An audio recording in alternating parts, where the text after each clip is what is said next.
Spargo got a great start from fifth. Palace Spargo already defeated third. Lorenzo leads the way. We've got a couple of falls at the back. That looks like is that Jack Miller. Lorenzo leads from Marquez. Palace Spargo. Rossi is in fourth. Danny Pedrosa's dropped back to fifth. Randy Smith started sixth. That's where he is at the moment. Marquez trying to hit the front on Lorenzo.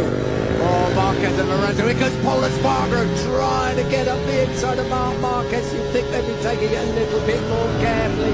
It is Johnny Hernandez. Yeah, couldn't quite see the helicopter shot as a red and white bike. So the Jack Miller, but Lorenzo still leads the way. Paul Espargaro really attacking Marquez. Marquez has got the inside line as Espargaro looks up the inside. Can't quite make a move at the Stowe corner. Valentino Rossi still in fourth place. Bradley Smith has picked up Danny Pedrosa. Bradley Smith now up into fifth place. Lorenzo leads. Paul Espargaro now finally through on Marquez. The Spaniard on the number 44 up to second. Right with Bradley Smith.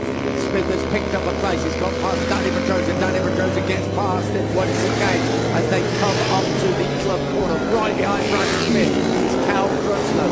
Lorenzo where he likes to be at the front as they come onto the international straight. Valentino Rossi there sweeps up. We're riding on board with Marquez into this fast Abbey corner, and he's been passed by Valentino Rossi. Next in